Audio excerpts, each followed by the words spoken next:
सभी बच्चे ध्यान दीजिए बेटा।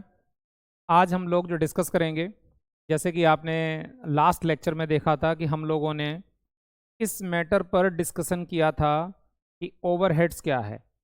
इसके साथ हमने बहुत सारी बातें डिस्कस की थी कि जैसे कि एक इंडस्ट्री के अंदर प्रोडक्शन डिपार्टमेंट होते हैं, सर्विस डिपार्टमेंट होते हैं। तो यानी कि एक्सपेंसेस को, ओवरहेड्स को प्रोडक्शन डिपार्टमेंट में as well as service department में डिस्ट्रीब्यूट किया जाता है कि किसके हिस्से में कितना खर्चा आना चाहिए, कितना खर्चा आना चाहिए। अब बेटा खर्चे भी दो प्रकार के बताए थे। एक होते हैं एलोकेटेड, जो ऑलरेडी आपको क्वेश्चन में सेपरेटली गिवन होंगे in respect of each department, चाहे वो प्रोडक्शन हो या सर्विस हो। तो वहां पर आपको कुछ नहीं करना है। जिस डिपार्टमेंट का जितना खर्चा है उसको उठाया, सीधा आपने उस डिपार्टमेंट में रिकॉर्ड कर दिया। और जो खर्चे बिना बटे हुए हैं, जो इकट्ठे दिए हैं कि भाई लाइटिंग का खर्चा 40,000 है, रेंट का खर्चा 80,000 है, जो भी है, अब बेटा उस खर्चे को हमें बांटना पड़ेगा, यानी कि प्रोडक्शन डिपार्टमेंट में और सर्विस डिपार्टमेंट में। लेकिन बराबर बराबर नहीं बांटना पड़ेगा। उस खर्चे को बांटने के लिए हमें एक सुइटेबल बेस चाहिए होगा, एक प्रॉपर बेस चाहिए होगा कि भाई खर्चे को किस बेस में बांटा जाए, खर्चे को किस बेस में बांटा जाए। तो आज बेटा हम लोग बेस पर बात करेंगे। माना कि लास्ट लेक्चर में भी हम लोगों ने बेस को काफ़ी हद तक समझ लिया था, लेकिन फिर भी थोड़ा डिस्कस कर लेते हैं। सुनिए, जैसे बेटा आप देख रहे हैं डायरेक्ट मटेरियल। तो बेटा जी ये जो चैप्टर है ओवरहेड्स का, इस चैप्टर में सिर्फ और सिर्फ इनडायरेक्ट एक्सपेंस आते हैं, डायरेक्ट नहीं आते हैं। आप कहोगे सर जी यहाँ तो पहला ही दिया हुआ है डायरेक्ट मटेरियल। तो बेटा अगर क्वेश्चन में डायरेक्ट मटेरियल गिवन हो, सपोज अगर क्वेश्चन में डायरेक्ट मटेरियल गिवन हो, तो आप क्वेश्चन ऐसे बनाना बेटा। सबसे पहले तो आप यहां पर लिखेंगे, ध्यान से देखिए बात को। यहां पर आप लिखेंगे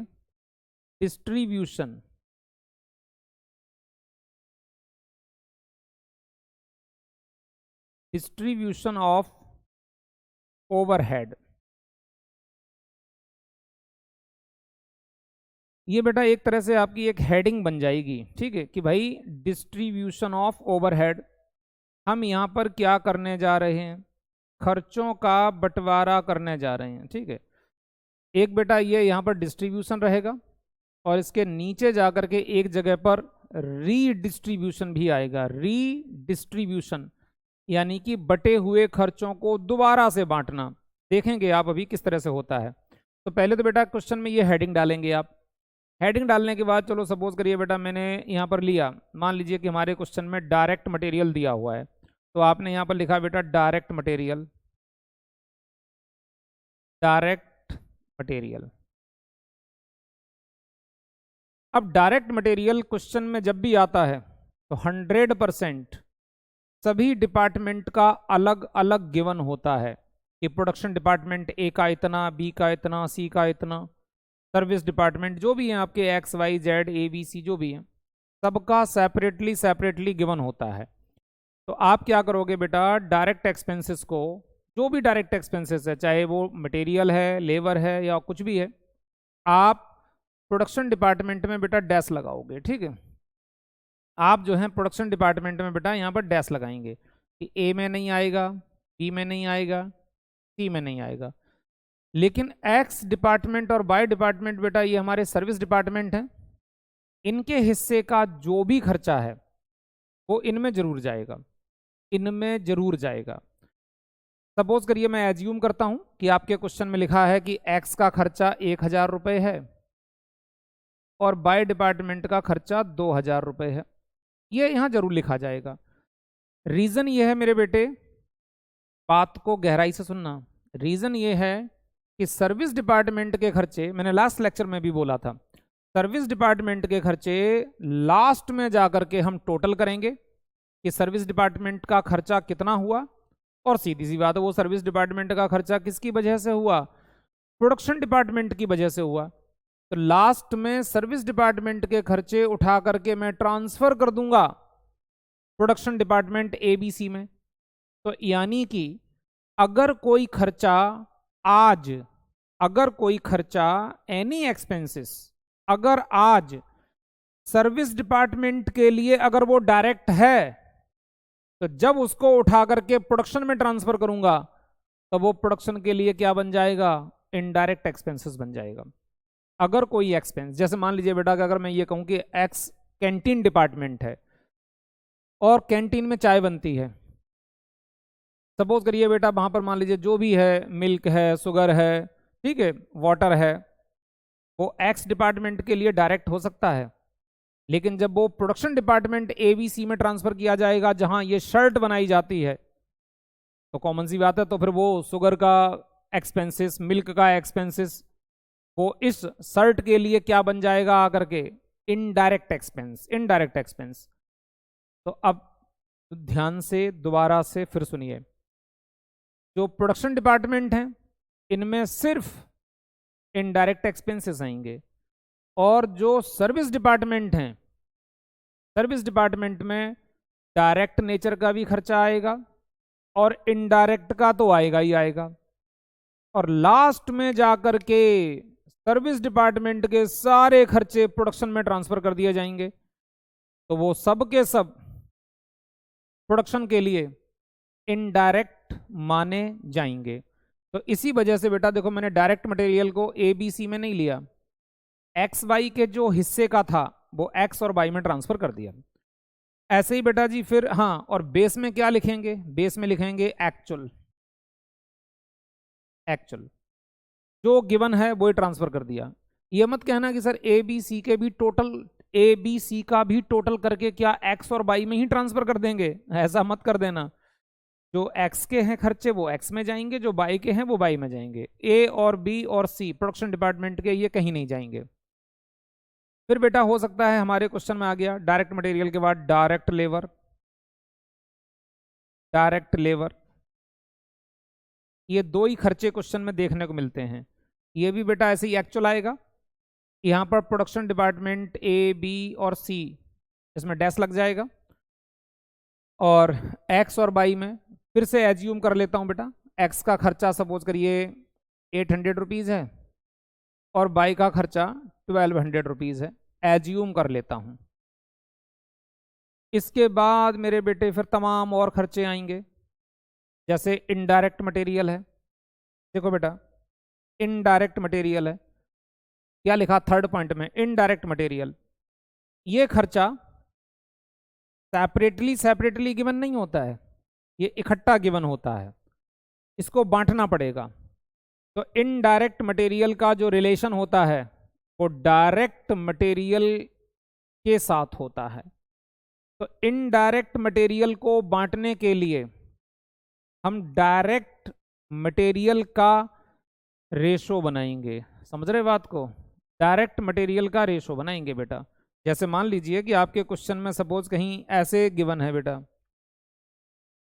ऐसे गिवन है, ध्यान से देखना, मान लीजिए क्वेश्चन में ये लिखा है डायरेक्ट मटेरियल, ध्यान से देखना, ये टेबल बनी है डायरेक्ट मटेरियल, ये आपका बेटा A B C X Y ऐसे दिया है, यहाँ पर 4000 का खर्चा है, यहाँ पर 3000 का है, यहाँ पर सपोज करिए 2000 का है, यहाँ पर 1000 का है, यहाँ पर 2000 का है, ये डायरेक्ट मटेरियल है फॉर एग्जांपल, ठीक है। आपने देखा अच्छा डायरेक्ट मटेरियल है, डायरेक्ट मटेरियल तो भाई ए बी सी में तो जाएगा नहीं, एक्स और वाई का एक्स और वाई में जाएगा, चलो इसको भेज देते हैं। आपने ए बी सी को छोड़ दिया, एक्स और वाई का एक्स और वाई में ट्रांसफर कर दिया, ठीक है। अब मान लीजिए बेटा आगे चल करके क्वेश्चन में कहीं पर ऐसे लिखा है इनडायरेक्ट मटेरियल, इनडायरेक्ट मटेरियल ऐसे लिखा हुआ है, इनडायरेक्ट मटेरियल कहीं दिया है बेटा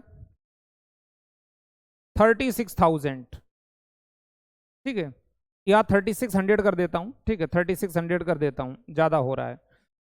चलो इनडायरेक्ट मटेरियल बेटा 3600 लिखा हुआ है, अब सीधी सी बात है कि जिस डिपार्टमेंट में बेटा डायरेक्ट मटेरियल का खर्चा ज्यादा हुआ है, तो यार इनडायरेक्ट का भी तो उसी डिपार्टमेंट में ज्यादा होगा।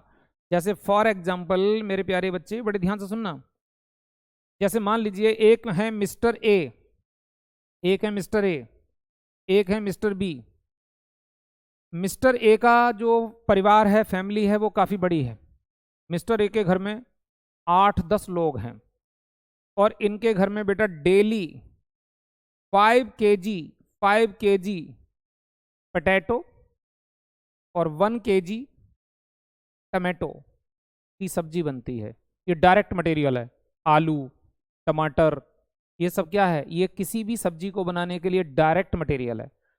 फिर बेटा जैसे मसाला है, हरा धनिया है, सूखा धनिया है, नमक है, ये सब क्या है? इनडायरेक्ट मटेरियल है। इनडायरेक्ट मटेरियल जो उस प्रोडक्ट को सपोर्ट करता है। अब सुनना ध्यान से।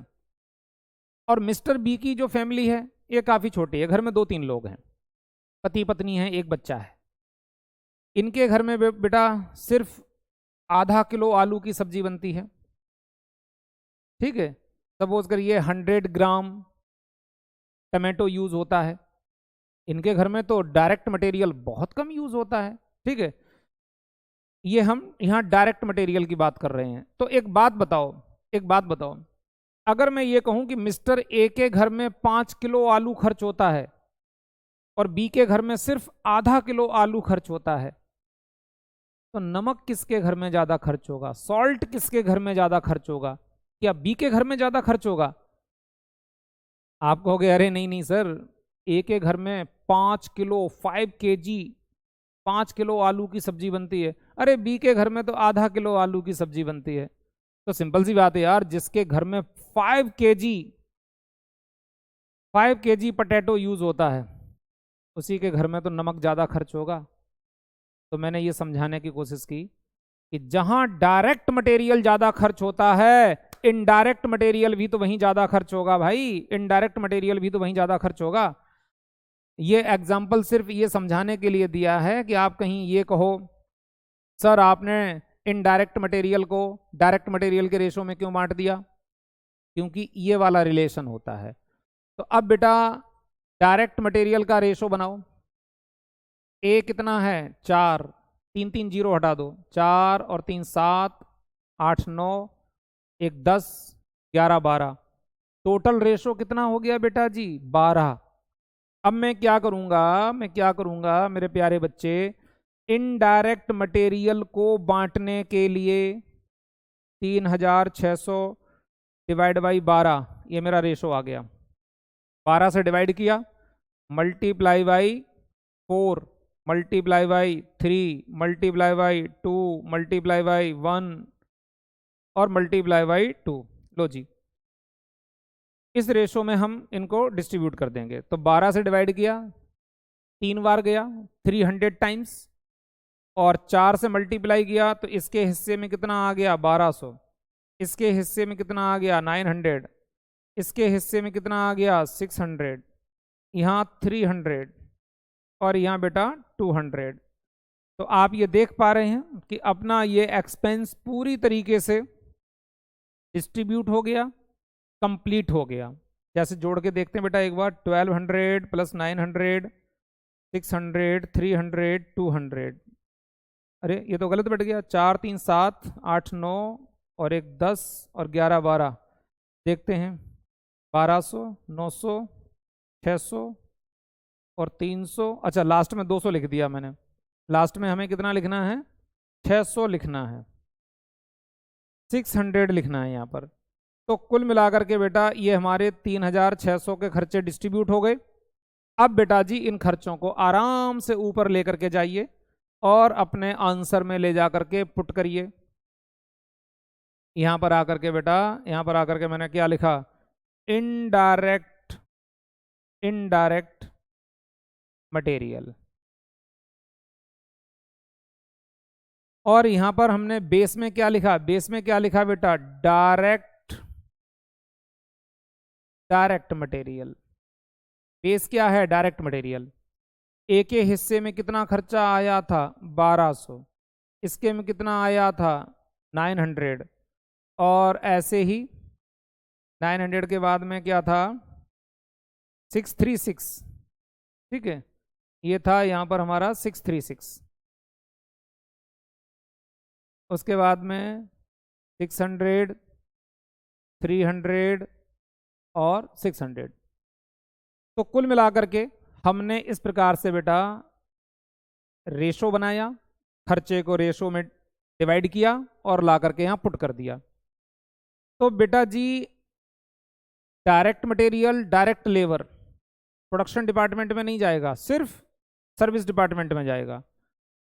लेकिन डायरेक्ट मटेरियल और डायरेक्ट लेबर की वैल्यू को हम रेशो के रूप में यूज कर सकते हैं in respect of indirect material और इनडायरेक्ट लेबर के लिए, इनडायरेक्ट मटेरियल और इनडायरेक्ट लेबर के लिए।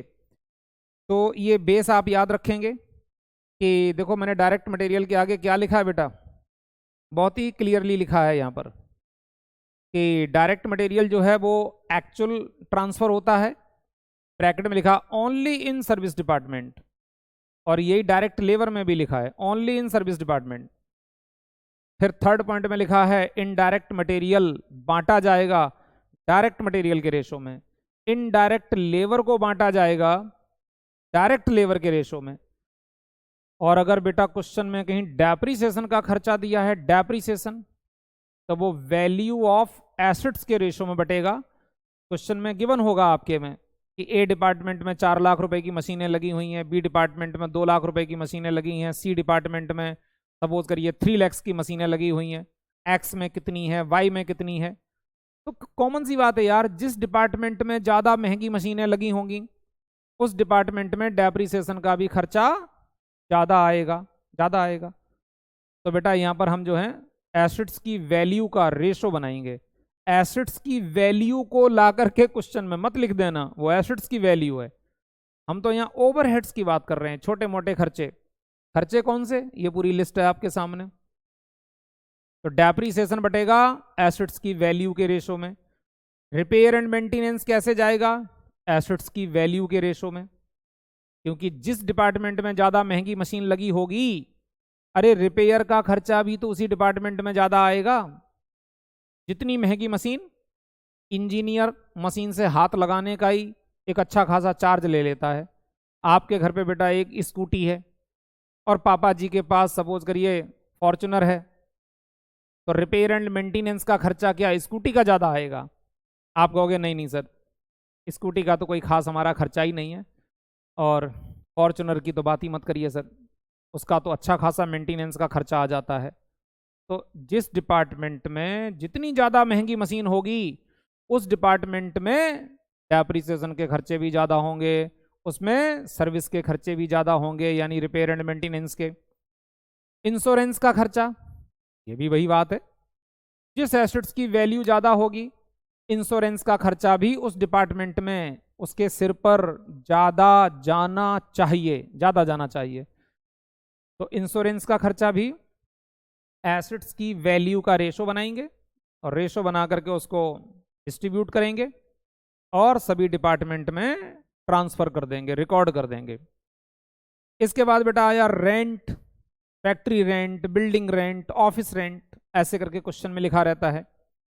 तो रेंट का खर्चा बटेगा एरिया स्क्वायर मीटर या एरिया स्क्वायर फिट। क्वेश्चन में लिखा होगा बेटा ए डिपार्टमेंट हमारा 400 स्क्वायर फिट में बना है, बी डिपार्टमेंट 600 स्क्वायर फिट में बना है, सी डिपार्टमेंट 200 स्क्वायर फिट में बना है, एक्स और वाई डिपार्टमेंट इतने इतने स्क्वायर फिट जगह कवर करते हैं। तो बेटा ये जो स्क्वायर फिट स्क्वायर मीटर दिया है क्वेश्चन में, उसका रेशो बना लीजिए। उसी रेशो में रेंट के खर्चे बांट दीजिए। सिंपल सी बात है, जो डिपार्टमेंट ज़्यादा जगह कवर करता है तो रेंट का खर्चा उस डिपार्टमेंट में ज़्यादा जाना चाहिए। अभी तो ये मैं जस्ट आपको डिस्कस कर रहा हूँ, जब प्रैक्टिकली इनको आगे करके दिखाऊंगा तो आपको फिर और सारी बातें बहुत ज़्यादा अच्छे से समझ में आएंगी। अभी सिर्फ लेक्चर को सुनते रहिए, समझते रहिए, और इंतजार करिए कि जब आगे प्रैक्टिकल क्वेश्चन बनाएंगे तो क्लैरिटी और ज़्यादा आएगी। बीच बीच में हाँ मैं आपको कई बार एग्जाम्पल लेकर के उसको डिवाइड करके सॉल्व करके भी दिखा रहा हूँ, ठीक है। म्युनिसिपल टैक्स यानी हाउस टैक्स, तो बेटा हाउस टैक्स भी एरिया के हिसाब से ही बटेगा। हमारी फैक्ट्री में जो डिपार्टमेंट ज़्यादा बड़ा होगा उसके हिस्से में म्युनिसिपल टैक्स का खर्चा ज़्यादा जाएगा। तो रेंट का खर्चा, म्युनिसिपल टैक्स का खर्चा, ये एरिया के हिसाब से बटता है। अब बेटा आ गया लाइटिंग। अब लाइटिंग की जब बात आ गई तो लाइटिंग का खर्चा बटता है बेटा लाइट पॉइंट में। यहां इस बात से मतलब नहीं है कि हमारी फैक्ट्री में डिपार्टमेंट बड़ा है या छोटा है, क्योंकि बिजली का खर्चा, लाइट का खर्चा बड़े और छोटे डिपार्टमेंट से डिपेंड नहीं करता है। वो डिपेंड इस बात पे करता है कि उस ऑफिस में, उस डिपार्टमेंट में कितने लाइट पॉइंट हैं जो पावर को कंज्यूम करते हैं, बिजली को कंज्यूम करते हैं। कई बार होता है बेटा, आप जैसे देखते हो कि किसी भी मोबाइल शॉप में आप जाते हो। अब मोबाइल शॉप वाले ने क्या किया कि एक छोटा सा जो मेन रोड पर उसने शॉप बना करके रेडी की है, तो वहाँ पर कस्टमर आते हैं तो वहाँ तो उसने 4-5 कंप्यूटर भी लगा रखे हैं, बढ़िया से 2-3 एसी भी लगा रखे हैं, और बढ़िया सी सुंदर सी ऊपर रूफ बनवाई हुई है, और बड़ी सुंदर सुंदर सुंदर लाइटें लगाई हुई हैं, 40-50 लाइटें। पूरा ऑफिस जगमगा रहा है एकदम, जबकि ऑफिस छोटा सा है जहाँ पर कस्टमर अटेंड किए जाते हैं। लेकिन बेटा उसी ऑफिस में से एक अंदर और गेट दिया हुआ है, वॉल पे एक गेट है, अंदर क्या है, गोदाम, जिसमें ढेर सारा मोबाइल और अदर गुड्स स्टोर रहता है। अब वहां अंदर लाइट की जरूरत ही नहीं, वहां पर एक ट्यूबलाइट लगा रखी है बंदे ने, जबकि अंदर वाला स्पेस बड़ा है, तो लाइट वहां ज्यादा खर्च होनी चाहिए। आप क्या कहोगे, आप कहोगे सर वहां ज्यादा खर्च क्यों होनी चाहिए, वहां जरूरत ही नहीं है, हमने तो एक ट्यूबलाइट लगा के छोड़ दी। तो ध्यान रखना, लाइटिंग का खर्चा इस बात पर डिपेंड नहीं करता है कि वो हॉल बड़ा है या छोटा है। डिपेंड इस बात पर करता है कि आपने उस डिपार्टमेंट ए में, बी में, सी में, एक्स में और वाई में कितने कितने लाइट पॉइंट अरेंज किए हैं। तो बेटा जी क्वेश्चन में लाइट पॉइंट गिवन होंगे, लाइट पॉइंट को बेस बना करके आप रेशो बनाएंगे। जैसे मान लीजिए लिखा है डिपार्टमेंट ए में 10 लाइट पॉइंट हैं, डिपार्टमेंट बी में 8 लाइट पॉइंट हैं, डिपार्टमेंट सी में 6 लाइट पॉइंट हैं, एक्स में 4 हैं, वाई में 2 हैं। तो बेटा इसी तरह से ये 10, 8, 6, 4, 2 जो भी है, इनका रेशो बना लो। रेशो बना करके लाइटिंग के खर्चे को डिवाइड कर दो, एक की वैल्यू आ गई, फिर multiply by 10, multiply by 8, multiply by 6, ठीक है। बिल्कुल ठीक इसी प्रकार से जैसे ये यहाँ पर देखो रेशो बना करके यही तो किया है, और क्या किया है, ये बेटा यहाँ पर रेशो बनाया, और रेशो बना करके 3600 को डिवाइड किया 12 से, फिर इंडिविजुअल रेशो से मल्टीप्लाई कर दिया, खर्चा सेपरेटली बट गया। कोई सा भी खर्चा हो, बांटने का तरीका यही रहेगा, total expense divide by total ratio multiply by individual ratio. बस याद ये करना है, रट्टा नहीं लगाना है, 2-4 बार क्वेश्चन बनाओगे याद हो जाएगा। नॉर्मल वे में पढ़िए और माइंड पे जोर डालिए। Direct material only service department में जाता है, डायरेक्ट लेबर ओनली सर्विस में जाता है, इनडायरेक्ट मटेरियल का रिलेशन डायरेक्ट मटेरियल के साथ है, इनडायरेक्ट लेबर का डायरेक्ट लेबर के साथ है, रेंट का एरिया के साथ है, म्युनिसिपल टैक्स का रिलेशन एरिया के साथ है, डेप्रिसिएशन, रिपेयर, इंश्योरेंस, इनका रिलेशन मशीन एसेट्स की वैल्यू के साथ है। जस्ट नॉर्मल यार, बड़ी सिंपल तरीके से ये चीजें याद हो जाती हैं, और बिना सोचे समझे कि हम पढ़ क्या रहे हैं, आपने इस बात पे विचार ही नहीं किया हम पढ़ क्या रहे हैं, बस रट्टा लगाने बैठ गए, इसका रिलेशन इसके साथ है, इसका रिलेशन इसके साथ है, इसका रिलेशन इसके साथ है। अरे तो ये कभी याद होने वाला नहीं है। स्मार्ट बच्चे की तरह से ये पढ़ो कि हम पढ़ क्या रहे हैं। एक्सपेंसेस को बांटा जा रहा है, तो किस खर्चे का किसके साथ रिलेशन है, उसका रेशो बना करके बांट दीजिए। तो दिमाग पर थोड़ा जोर डालिए, चीजों को समझिए, रटिए मत। पावर, अब बेटा पावर यानी हॉर्स पावर, किस डिपार्टमेंट में ज्यादा हॉर्स पावर की मशीन लगी है उस डिपार्टमेंट में पावर ज्यादा कंज्यूम होगी। जिस डिपार्टमेंट में कम हॉर्स पावर की मशीन लगी है, ठीक है, तो उसमें पावर कम कंज्यूम होगी। तो क्वेश्चन में एग्जामिनर आपको बताएगा कि ABC XY डिपार्टमेंट में किसमें कितने कितने हॉर्स पावर की मशीन लगी है। तो बेटा जी हॉर्स पावर का या किलोवाट आवर्स का आप रेशो बनाएंगे और उस रेशो को बेस बना करके पावर के खर्चे को डिस्ट्रीब्यूट करेंगे। फिर कैंटीन आ गया, रिफ्रेशमेंट आ गया, तो ये खर्चा बढ़ता है number of workers, number of employ, क्योंकि कैंटीन का यूज कोई मशीन थोड़ी करती है भाई। कैंटीन की चाय कौन पिएगा, हमारे वर्कर्स पिएंगे, हमारे एम्प्लॉयज पिएंगे, हमारा स्टाफ पिएगा। तो क्वेश्चन में गिवन होगा कि A department, B department, C department, x में, वाई में कितने कितने कर्मचारी काम करते हैं, तो उन एम्प्लॉयज का रेशो बनाओगे, कैंटीन के खर्चे उसमें बांटेंगे। लास्ट में आ जाता है बेटा sundries, sundry expenses, journal expenses, office expenses and other expenses. ऐसा कुछ गिवन है तो वो खर्चा बेटा डायरेक्ट वेजेस के रेशो में, डायरेक्ट लेबर के रेशो में, जो ऊपर गिवन था उसके रेशो में बढ़ता है। अब सुनिए बेटा, ये खर्चे सपोज करिए आपने सारे बांट लिए, ध्यान से सुनो, ये खर्चे मान लीजिए बेटा आपने सारे खर्चे डिस्ट्रीब्यूट कर लिए, और डिस्ट्रीब्यूट करने के बाद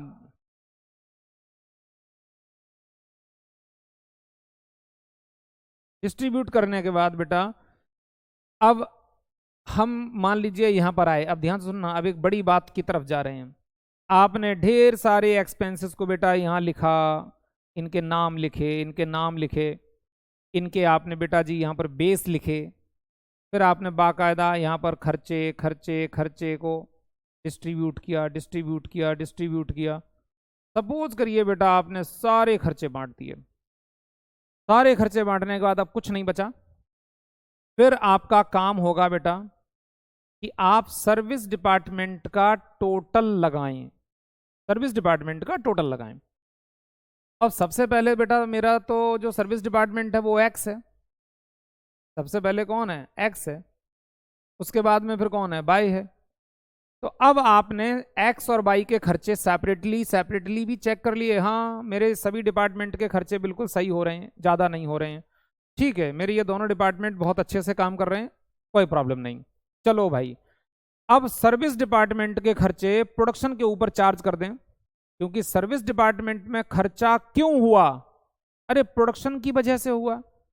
तो अगर बेटा मैं सर्विस डिपार्टमेंट के खर्चे सर्विस डिपार्टमेंट में ही पड़े हुए छोड़ दूंगा, तो हमें अपने प्रोडक्शन की एक्चुअल कॉस्ट का पता नहीं चलेगा। तो जो खर्चे प्रोडक्शन वालों ने किए वो प्रोडक्शन में हैं, जो खर्चे सर्विस वालों ने किए हैं बिकॉज ऑफ प्रोडक्शन, तो वो खर्चे भी प्रोडक्शन में कैरी फॉरवर्ड किए जाएंगे। हाँ, तब जा करके हम प्रोडक्शन का टोटल लगाएंगे और पता चलेगा कि प्रोडक्शन का खर्चा कितना हुआ, कितना हुआ। तो अब बेटा हमने यहाँ पर लिया, सपोज करिए बेटा जी मैंने यहाँ पर जो है प्रोडक्शन का मैंने टोटल लगाया, सर्विस का टोटल लगाया, सॉरी। वैसे तो आप देख रहे हैं ये टोटल कितना है, 1800 और 300 ऐड कर दिया 2100 है, लेकिन मैं यहाँ पर ऐसे ही एज्यूम कर लेता हूँ बेटा, एज्यूम, ध्यान रखना, जहाँ पर मैंने ये डैश डैश लगाया है कि भाई कुछ खर्चे यहाँ पर भी आए, कुछ खर्चे यहाँ पर भी आए, कुछ खर्चे यहाँ पर भी आए, कुछ भी ले लो, बट मैं ये एज्यूम कर लेता हूँ बेटा। सपोज करिए यहाँ पर हमारे खर्चे का टोटल मान लीजिए 3000 आ गया, कितना आ गया, 3000 आ गया।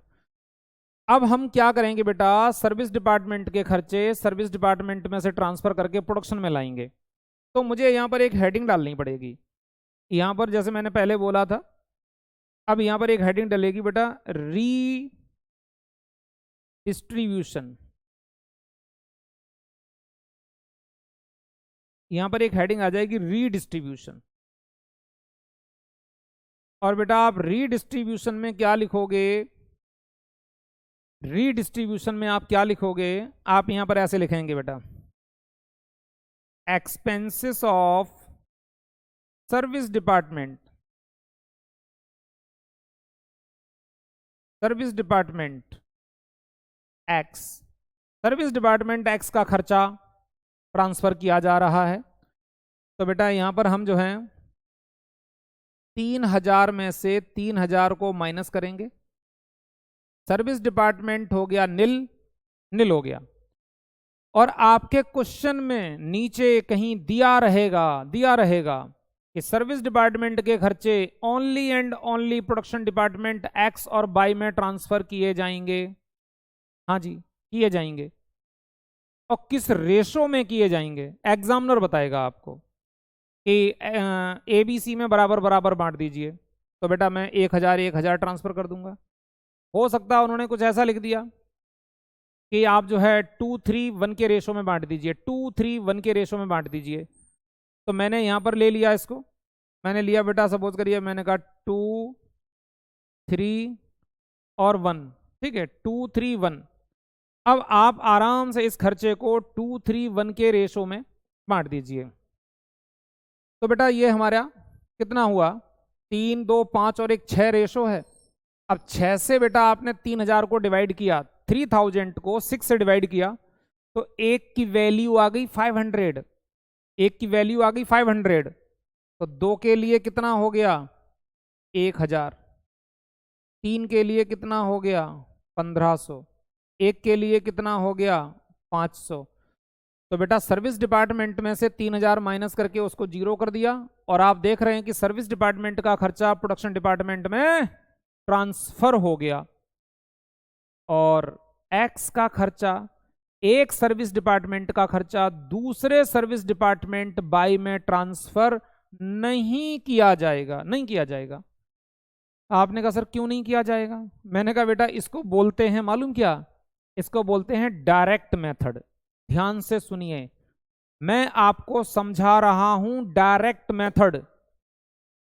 आप कहोगे सर डायरेक्ट मेथड को हम कैसे पहचानेंगे कि डायरेक्ट मेथड का क्वेश्चन है एग्जाम में?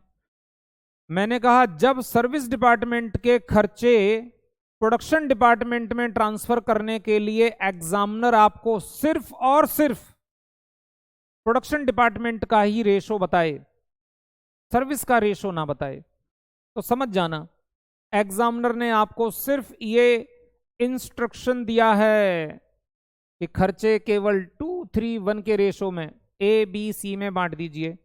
एक सर्विस डिपार्टमेंट का खर्चा दूसरे सर्विस डिपार्टमेंट में नहीं जाएगा। माना जाएगा कि एक्स डिपार्टमेंट बाई को सर्विस नहीं देता है और बाई डिपार्टमेंट एक्स को सर्विस नहीं देता है। तो फिर सिंपल सी बात है, जब ये दोनों लोग एक दूसरे की सेवाएं नहीं लेते हैं, एक्स डिपार्टमेंट वाई डिपार्टमेंट को अपनी चाय नहीं पिलाता है, वाई डिपार्टमेंट इंजीनियरिंग है, वो एक्स डिपार्टमेंट की किसी भी मशीन को, किसी भी चीज को रिपेयर नहीं करता है। तो जब हम एक दूसरे की सेवाएं नहीं लेते हैं तो फिर एक दूसरे के खर्चे एक दूसरे के सिर पर कैसे ट्रांसफर होंगे? नहीं होंगे। तो दोनों सर्विस डिपार्टमेंट प्रोडक्शन को सर्विस दे रहे हैं, तो मैंने एक्स सर्विस डिपार्टमेंट का खर्चा उठाया और प्रोडक्शन में ट्रांसफर कर दिया, और बेटा जी सर्विस डिपार्टमेंट एक्स हमेशा हमेशा के लिए क्लोज हो गया। क्लोज हो गया का मतलब उसने काम करना बंद कर दिया, ये नहीं कह रहा हूं, मतलब उसके खर्चे प्रोडक्शन में ट्रांसफर कर दिए। अब एक्स डिपार्टमेंट से कॉस्ट हो गई गायब और प्रोडक्शन में सारा खर्चा आ गया। ऐसे ही बेटा जी, ऐसे ही अब सपोज करिए हमने, मान लीजिए बेटा हमने यहां पर जो है बाय डिपार्टमेंट का टोटल लगाया। एज्यूम कर लेता हूं कि बाय डिपार्टमेंट का जो टोटल था खर्चे का, वो सपोज करिए बेटा 8000 रुपए का टोटल था, फॉर एग्जांपल। एज्यूम कर रहा हूं सब कुछ, ये मत कहना अरे सर जी ऊपर तो ये 2000, 1200 और 600 लिखे हैं, ये नीचे 8000 कैसे आ गया? सर आपने यहाँ 8000 कहाँ से रख दिया? अरे भाई ये जो डैश लगाए हैं, यहाँ पर भी कुछ खर्चा आया, यहाँ पर भी कुछ खर्चा आया, यहाँ पर भी कुछ खर्चा आया। जैसे सपोज करिए बेटा ये यहाँ पर गया रेंट का खर्चा हो सकता है, यहाँ पर इंश्योरेंस का खर्चा हो सकता है, यहाँ पर लाइटिंग का खर्चा हो सकता है। एज्यूम कर रहा हूँ समझाने के लिए। 8,000 के खर्चे आ गए बेटा। अब ये 8,000 के खर्चे भी प्रोडक्शन में ट्रांसफर किए जाएंगे। तो मैंने यहां पर लिखा expenses of service department, service department by का खर्चा प्रोडक्शन डिपार्टमेंट एबीसी में ट्रांसफर किया जा रहा है। कैसे ट्रांसफर होगा एग्जामिनर नीचे क्वेश्चन में लिखेगा, डेफिनेटली लिखेगा। तो हमने बेटा 8,000 में से 8,000 माइनस किया, ये हो गया नील। और अब हमने, चलो एज्यूम कर लेता हूं बेटा, यहां पर उन्होंने कुछ ऐसे लिख दिया था कि ये खर्चा आपको बांटना है, सपोज करिए 3-4, ठीक है, 3-4 और 5 के रेशो में, 3-4-5 के रेशो में बांटना है। 3-4-5 आपने देखा 3, 4 और 5, ये हो गया, ये टोटल हो गया 12। रेशो कितना हो गया 12, 12। अब बेटा हमने 8,000 के खर्चे को 12 से डिवाइड किया, एक की वैल्यू आ गई, एक की वैल्यू आ गई, मल्टीप्लाई 3। तो बेटा 3 के हिस्से में खर्चा आ गया 2,000 का, 4 के हिस्से में खर्चा आ गया 2,666 रुपए, ठीक है। तो यहां पर 2,667 रुपए कर देता हूं बेटा। उसके बाद में फिर 5 आ गया, यहां पर 3,333 रुपए, 3 और 3। लो जी, बट गया बेटा पूरा खर्चा। 8,000 के खर्चे सर्विस डिपार्टमेंट से निकल के बाहर आए। सर्विस डिपार्टमेंट में अब कोई भी कॉस्ट नहीं है, सारी की सारी कॉस्ट प्रोडक्शन में ट्रांसफर कर दी। इसके बाद बेटा जी फिर मैंने यहां पर इसका किया टोटल किया। तो यहां पर फिर लास्ट में लिखा जाएगा टोटल ओवरहेड्स, टोटल ओवरहेड्स, जो भी खर्चा आ गया बेटा, यहां पर जो भी खर्चा आ गया, और क्वेश्चन आकर के आपका यहां हो गया समाप्त। कभी कभी तो इतना क्वेश्चन पूछता है, और कभी कभी एग्जामिनर ये कहता है ओवरहेड रेट पर आवर बताइए, पर आवर बताइए। तो सिंपल सी बात है यार, इस टोटल ओवरहेड को आवर से, घंटों से डिवाइड कर देंगे। जैसे फॉर एग्जांपल अगर मैं एज्यूम करूं बेटा कि यहां पर प्रोडक्शन डिपार्टमेंट ए में मान लीजिए मेरे बेटे कि 20,000 रुपए की टोटल कॉस्ट आई, एज्यूम करता हूं, और क्वेश्चन में कहीं ये लिखा है कि प्रोडक्शन डिपार्टमेंट ए में 4,000 घंटे काम हुआ है, तो डिवाइड बाई 4,000 घंटे। तो बेटा ये हमारा यहां आ गया रेट पर आवर, कितना, 5 रुपए। ऐसे ही बेटा बी के खर्चे बी के घंटों से डिवाइड करेंगे कि बी डिपार्टमेंट में कितने घंटे काम हुआ। सी डिपार्टमेंट का खर्चा सी डिपार्टमेंट के आवर से डिवाइड करेंगे, तो पता चलेगा कि वहां 1 घंटे अगर काम होता है फैक्ट्री में ए डिपार्टमेंट में, तो 5 रुपीज पर आवर की कॉस्ट जनरेट होती है। बी डिपार्टमेंट में इतने रुपए से कॉस्ट जनरेट होती है। तो जब ये सारे rate, total cost, total hours जब इस स्टेटमेंट के द्वारा पूरा बनकर के तैयार हो जाते हैं और मैनेजमेंट को जब रिपोर्ट मिलती है, तब वो लोग इनके ऊपर अच्छा सा कंट्रोल बना पाते हैं, जान पाते हैं कि किस डिपार्टमेंट में कितनी कॉस्ट आ रही है, उसको कैसे कंट्रोल करें, क्या ना करें। समझ रहे बात को? तो बेटा जी ये था डायरेक्ट मेथड कि सर्विस डिपार्टमेंट के खर्चे प्रोडक्शन डिपार्टमेंट में ट्रांसफर कर दीजिए अकॉर्डिंग टू जैसा एग्जामिनर ने क्वेश्चन में गिवन है, जैसा एग्जामिनर ने क्वेश्चन में दिया है उसके अकॉर्डिंग। तो अब आप ये देखोगे बेटा डायरेक्ट मेथड जो है बड़ा सिंपल सा मेथड है। एक बार सर्विस डिपार्टमेंट का खर्चा प्रोडक्शन में गया, कहानी खत्म। एक बार दूसरे सर्विस डिपार्टमेंट का खर्चा प्रोडक्शन में ट्रांसफर किया, उसकी कहानी खत्म। अब आप देख रहे एक्स वो भी निल है, वाई डिपार्टमेंट वो भी निल है, सारा खर्चा प्रोडक्शन में आ गया। प्रोडक्शन का टोटल लगाया, टोटल लगा करके फिर उनके घंटों से, कभी कभी आवर से डिवाइड करते हैं, कभी कभी यूनिट से डिवाइड करते हैं। एग्जामिनर पूछता है calculate overhead rate per hour नहीं, पर यूनिट। तो सिंपल सी बात है, हम ये देख लेंगे कि ए डिपार्टमेंट में कितनी यूनिट पर काम हुआ है। 1000 पीस बनाए गए, 2000 पीस पे काम हुआ, तो ए डिपार्टमेंट की कॉस्ट उसके प्रोडक्शन से डिवाइड कर देंगे तो रेट पर यूनिट आ जाएगा। आवर से डिवाइड कर देंगे तो रेट पर आवर आ जाएगा। और क्वेश्चन में ऐसा कुछ भी नहीं पूछा है कि रेट पर आवर बताइए, पर यूनिट बताइए, नहीं पूछा है। अरे नहीं पूछा है तो बस टोटल ओवरहेड कैलकुलेट करेंगे, यहीं पर क्वेश्चन समाप्त हो जाएगा और कुछ नहीं करना है। तो 3 बातें हो सकती हैं, टोटल ओवरहेड पूछा जा सकता है, ओवरहेड रेट पर आवर पूछा जा सकता है, ओवरहेड रेट पर यूनिट पूछा जा सकता है। जैसा एग्जामिनर कहेगा वैसा कर देंगे। तो बेटा जी मान के चलिए ये लेक्चर आपका यहाँ पर कंप्लीट हुआ, और इस लेक्चर को सबसे पहले आप बेसिक लेक्चर 1 पढ़ेंगे। आगे पीछे मत भागना कि लाओ चलो पहले बाद वाले लेक्चर पढ़ लेता हूँ, कभी कभी ऐसा किसी बच्चे के मन में आता है। थोड़ा आगे का पढ़ते हैं। अरे स्टार्टिंग का नहीं पढ़ोगे तो यार आगे का कैसे समझ में आएगा। पहले सीरियसली बेसिक लेक्चर 1 पढ़ेंगे आप, उसमें भी पूरी ओवरहेड की बड़े अच्छे से स्टोरी समझाई है, माइंड सेट होगा। फिर बेसिक लेक्चर 2 यानी जो आपका ये चल रहा है, इस लेक्चर को आप अच्छे से कंप्लीट करेंगे। उसके बाद फिर आप जो है बेटा ओवरहेड के 2 क्वेश्चन जो डायरेक्ट मेथड के हैं, क्वेश्चन नंबर 1, क्वेश्चन नंबर 2, ये बनाएंगे। इसके बाद फिर आप अपने सीरियल से चलते जाना, आगे चल करके आपको एक और मेथड मिलेगा, रिपीटेड मेथड। तो उसके लिए आपको पहले जल्दबाजी नहीं करनी, पहले ये दोनों बेसिक लेक्चर रेडी करिए, क्वेश्चन नंबर 1, क्वेश्चन नंबर 2 अच्छे से तैयार करिए, और फिर सीरियल में स्टेप बाइज आपको प्रॉपरली मिलता जाएगा। उस प्रकार से आप आगे पढ़ते रहिए। तो चलिए बेटा ओके, अच्छे से इस क्वेश्चन की प्लीज प्रैक्टिस करिए, ठीक है। ओके बेटे, ऑल द बेस्ट।